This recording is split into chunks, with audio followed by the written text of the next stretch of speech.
It's December and it's time for the Advantage Athletic Therapy Show brought to you by Braden from Advantage Athletic Therapy on the Queensway. How are you? Good. How are you doing? How'd you like that long intro? Pretty boring, eh? Oh, not too shabby. Look, it's that time of year where everybody's going to have those aches and bruises again. We talk about this, I think, every year at this time.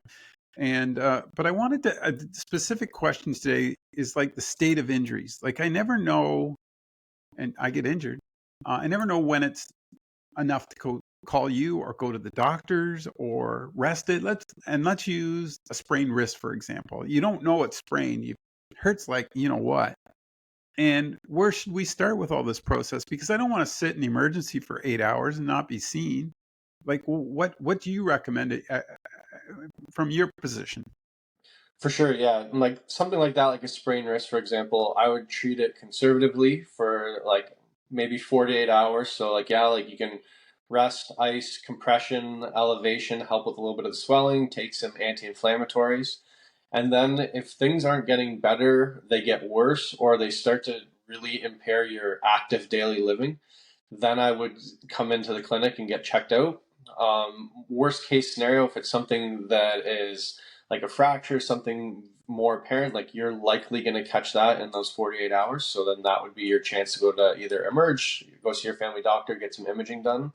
Otherwise, come in, we can check things out. And if it's something that you missed, we can always assess it, figure out the severity, and then either treat it from our point of view, or if it's something out of our hands, then we'd get you to see the right people. So I don't need a referral from a doctor to come see you? No, you don't. You can come right in, and yeah, you can get seen that day, or you can go on our website. You can book online. Gives you the options for a new assessment, and you can pick myself or Paige, who's returning next week, and you can go from there. Give us an overview of the variety of injuries that you guys treat, because I don't think people realize the extent that you guys do.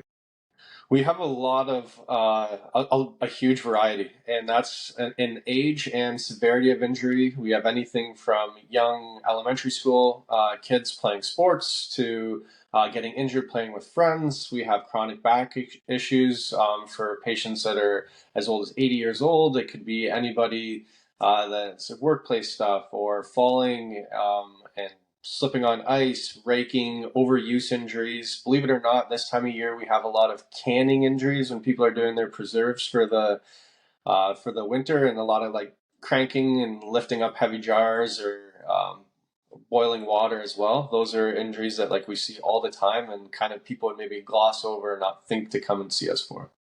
I never would have thought of that. I bet you got a great story there, don't you? Yeah, there's a couple. It's surprising, but it happens every year. So when somebody says that, you're probably the first time, right? You're like, "What? Canning? Like how?" Like when you said it, it made sense, but I never would have thought of it.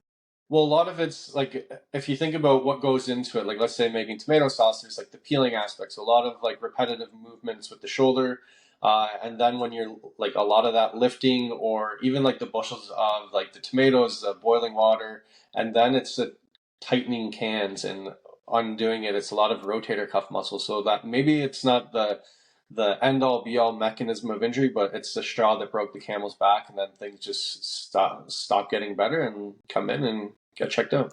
We're gonna have to do, another month. I want you to think of like 4 crazy stories you can tell me about things you didn't see coming. Okay, I'm giving you a heads up. We're not All going to right, do that today, but I have a feeling you've got some pretty unique stories. If we went to canning today, I can't wait. Anyway, no problem. I'll come up with something for you. yeah. All right. I'm going to give you an opportunity. It's December, so season's greetings. Far away, man. Yeah, it's crazy how fast it's come up on us, but I want to wish everyone Merry Christmas, Happy Holidays, and have a great New Year. Thanks, bud. And we're going to talk to you again. I think we're talking to Paige next month for January, but February, me and you. Okay, 4 stories. Let's go. All right, sounds good. I'll have them in the holster for you. Take care. See ya.